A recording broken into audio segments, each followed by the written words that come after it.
Ya, assalamualaikum warahmatullahi wabarakatuh. Assalamualaikum warahmatullahi wabarakatuh. Jadi agar supaya acara pemilihan ketua OSIM, MTS dan MA dan Mahfud ini berjalan secara berberkah dan diridhoi oleh Allah Subhanahu wa taala. Bismillahirrahmanirrahim. Alhamdulillahirabbil alamin. Wassalatu wassalamu ala asyrofil anbiya'i wal mursalin. Sayyidina Maulana Muhammadin wa ala alihi washabbihi ajma'in. Iyyaka na'budu wa iyyaka nasta'in.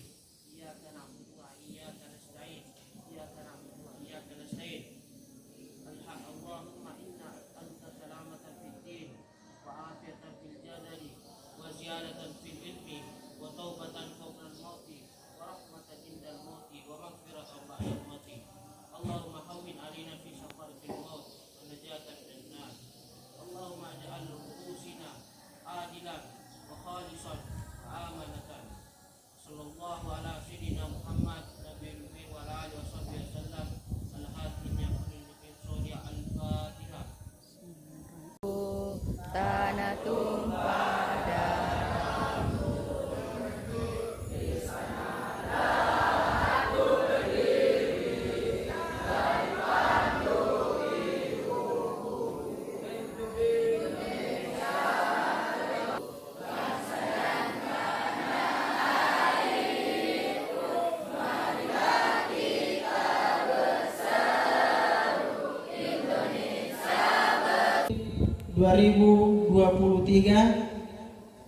dan pada hari itu pula langsung dengan pemaparan visi dan misi calon ketua OSIM dan wakil ketua Faslon 1, yakni Andi Mahfud Dinar As-Siddiqi dan wakilnya Andi Aziz Al-Muqaddas. Selanjutnya dilanjutkan dengan pemaparan visi misi dari Faslon nomor urut 2 sebagai calon ketua dan wakil ketua OSIM, yaitu Syahrial Nur dan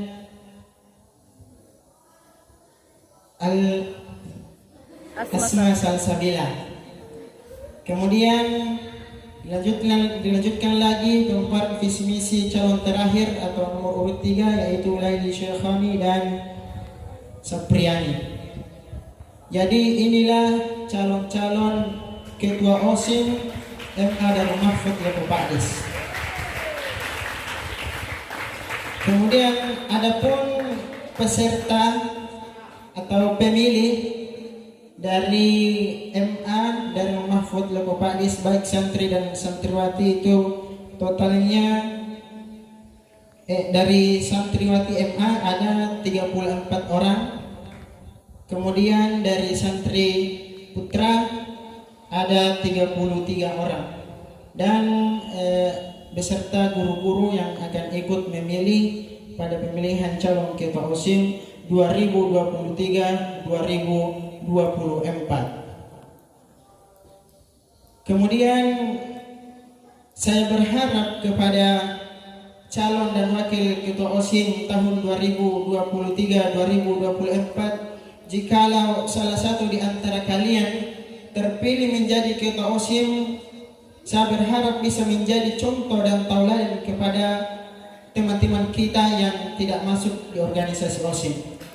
Karena di organisasi OSIM itu tidak sembarangan masuk. Itu dipilih langsung oleh para guru-guru kita yang menurut beliau mampu untuk berorganisasi.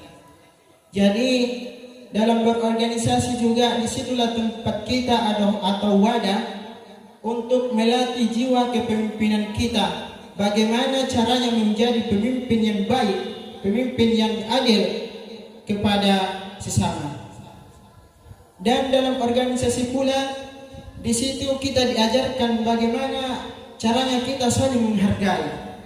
Karena di dalam suatu organisasi ketika tidak ada yang saling menghargai, yang tidak mau mendengar pendapat dari luar atau masukan untuknya, maka otomatis organisasi tersebut tidak akan maksimal berjalannya, bahkan bisa tidak berjalan kegiatannya. karena bukti pada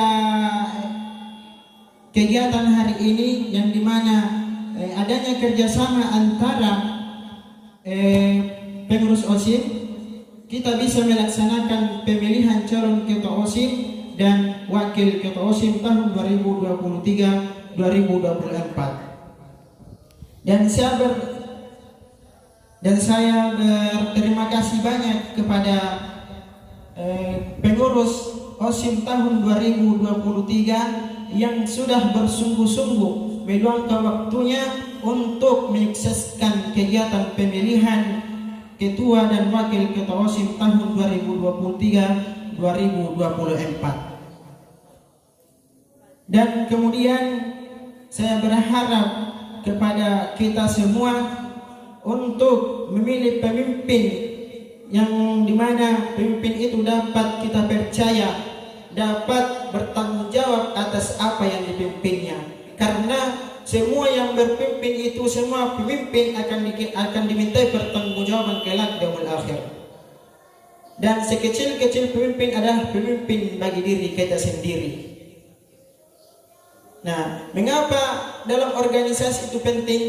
Karena dalam organisasi kecil kita akan bisa belajar dari situ bagaimana caranya memimpin.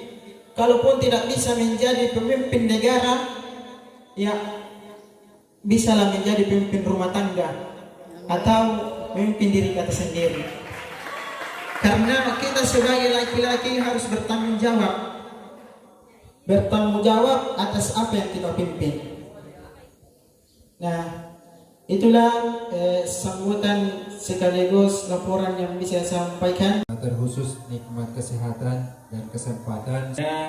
Kita berharap dengan adanya kegiatan ini menjadi wadah bagi anak-anakku sekalian untuk mengaktualisasikan segenap potensi yang dimiliki. Tadi ketua panitia sekaligus mantan ketua OSIM. Belum mantan. Belum ya? Ya.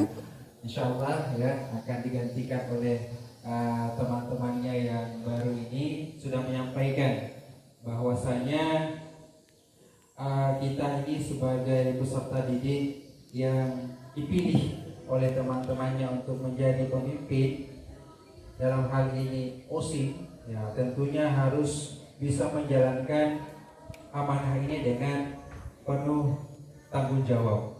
Ya, jadi seorang pemimpin itu harus mampu bisa bersikap adil, ya, mampu menjalankan semua bentuk aspirasi yang diberikan oleh teman-temannya.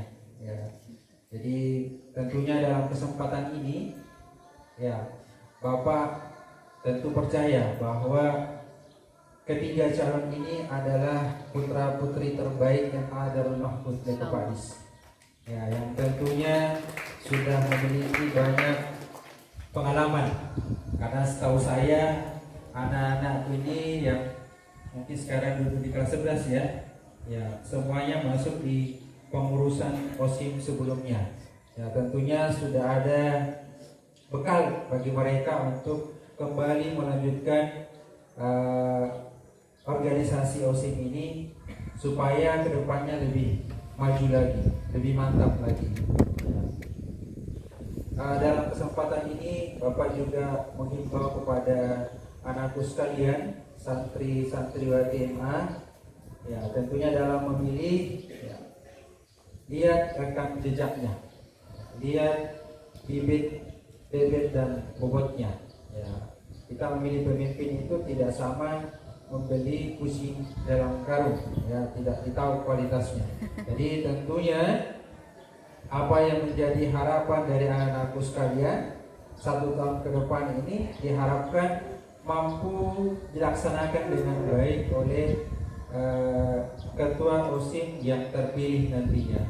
Jadi anak-anakku sekalian silahkan lihat rekam jejaknya, ya selama mereka melaksanakan atau mengemban amanah, ya di kepengurusan sebelumnya sebagai referensi untuk memilih siapa yang dianggap paling layak saya kira semuanya adalah terbaik ya. Jadi istilahnya anak-anakku sekalian ini memilih calon ketua OSIM dan wakil ketua OSIM ini the best of the best, terbaik dari yang terbaik ya. Ya, saya kira itu ya anak-anakku sekalian, kita manfaatkan momen ini untuk berdemokrasi ya. Jadi pemilihan ini dilaksanakan secara terbuka dan adil, semua punya hak suara, baik itu peserta didik maupun diminta untuk memberikan edukasi untuk acara pemilihan ketua OSIS. Demokrasi, berbicara tentang demokrasi, salah satu ciri dari demokrasi itu adalah dilakukannya pemilihan umum secara bebas, langsung, jujur, dan adil. Mengenai demokrasi tanpa hukum atau demokrasi tanpa aturan hukum itu akan kehilangan bentuk dan arah. Sedangkan hukum tanpa demokrasi itu akan kehilangan makna. Jadi hukum atau aturan hukum dengan demokrasi itu tidak bisa dipisahkan antara satu dengan yang lainnya. Mungkin itu saja yang dapat saya sampaikan. Ini tuh merupakan hari yang ya. Oke, kita semua sudah tahu ya apa acara yang akan kita lakukan pada kesempatan kali ini, yaitu acara debat calon kandidat ketua dan wakil ketua OSIM periode 2023-2024. Tepuk tangan dulu. Baiklah, di sini kita sudah melihat para kandidat kita yang sudah duduk menyiapkan konsepnya dengan seksama. Mungkin sudah didiskusikan sejak jauh-jauh hari ya. Oke. Di sebelah kiri saya ada paslon nomor 1, Andi Mahfutina Rasidiki dan Andi Aziza Mukandas. Mana teman-temannya? Oke, di sebelah kanan saya ada dua paslon, yaitu nomor urut 2 dari Syahrial Nur dan Asma Salsabila. Mari pendukungnya. Oke, semuanya juga punya pendukung yang sama ya. Oke, nomor urut 3 dari Laili Syaikoni dan Safriyani. Mari pendukungnya. Oke. Ya, saya bisa melihat ya pendukungnya sama rata semua. Nggak tahu nanti kalau pemilihan. Langsung saja kita begini ya.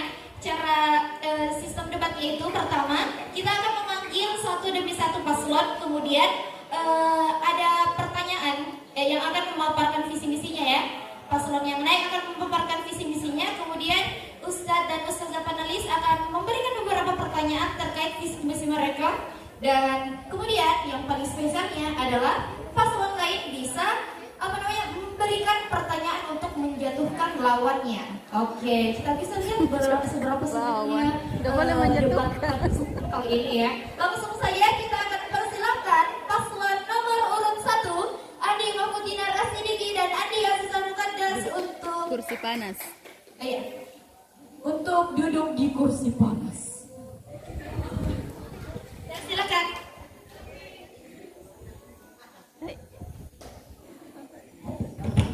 Assalamualaikum warahmatullahi wabarakatuh.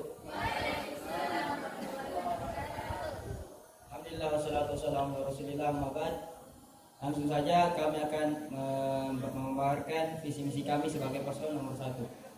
Visi kami menjadikan OSIM Madrasah Aliyah Darul Mahfudz Kepadis sebagai rahmatan lil alamin dan menjadikan santri dan santriwati unggul dalam iptek atau ilmu pengetahuan dan teknologi berdasarkan imtak atau imam dan takwa.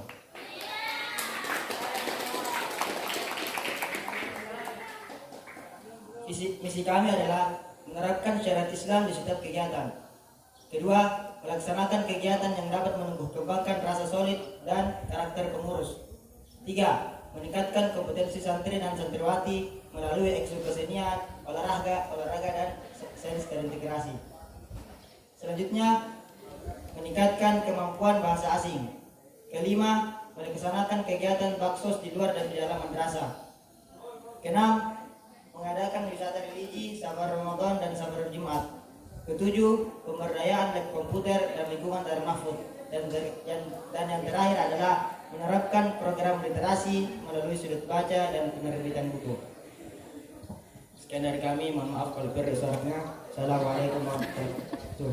Assalamualaikum. Visi-misi yang disampaikan oleh paslon tadi, saya cermati, alhamdulillah semuanya bagus ya, dan sesuai dengan arah pondok pesantren kita.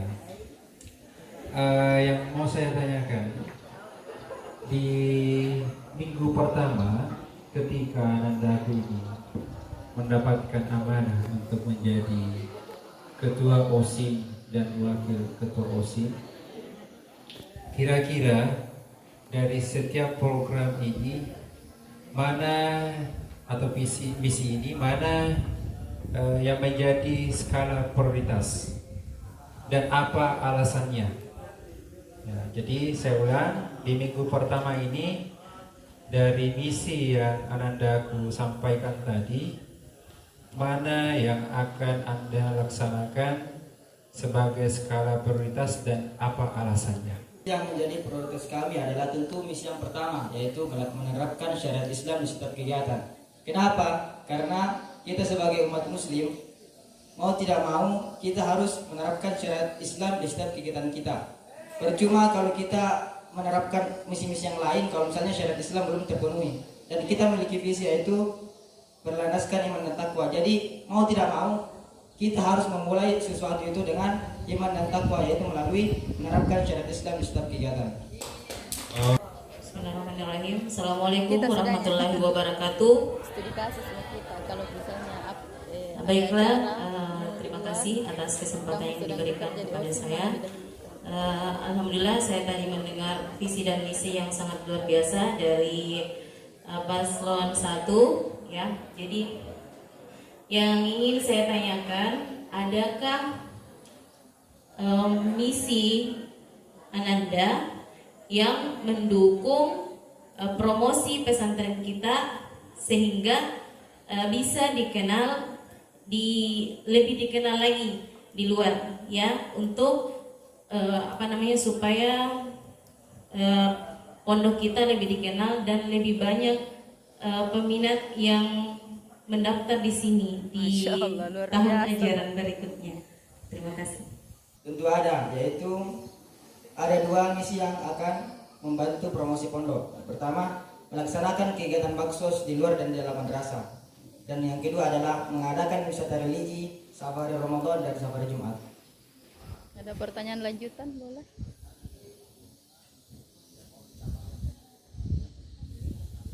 Baiklah, sedikit tambahan dari saya. Ada juga poin yaitu menerapkan program literasi. Nah, di sini kita berencana untuk penerbitan buku. Nah, jika santri dan santriwati mempunyai bakat tulis menulis, akan dikembangkan di situ. Dan apabila bukunya sudah terbit, insya Allah, nah, buku itu pasti akan keluar dari pondok pesantren kami, dan pasti orang-orang yang di luar mempunyai banyak yang ingin membaca buku itu, dan di situ pasti kayak itu dari santri dan santriwati pondok Darul Mahfuz kayaknya berbakat semua deh, kayaknya penasaran sama pondok gitu ya, jadi bisa lah. Mungkin itu saja.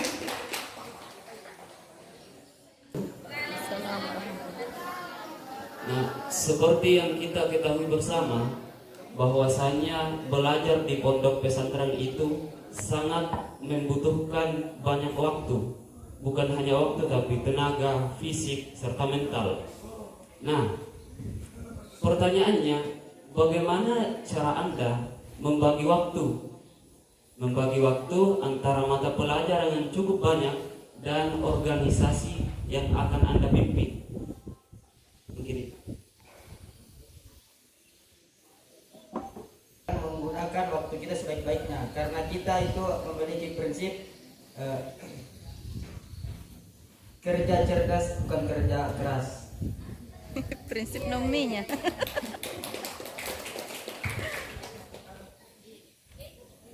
Jadi pertanyaan kami adalah, apa yang akan kalian lakukan jika ada salah satu dari anggota kalian jika kalian terpilih, jika ada salah satu anggota dari kalian yang merusak nama baik OSIM, apa yang akan kalian lakukan? Mengeluarkan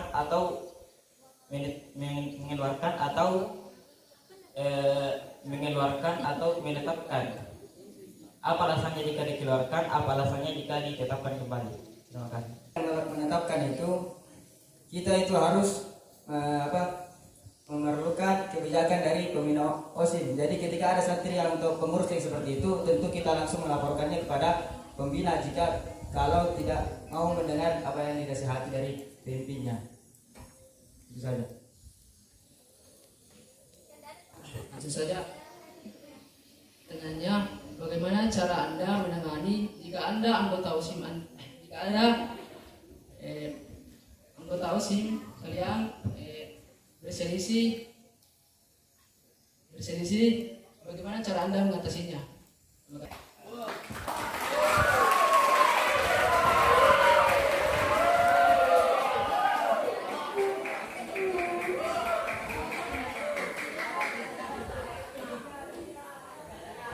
Tergantung, kalau masalah pribadi tidak ikut campur Kak. Kalau masalah OSIM ya baru kita turun tangan.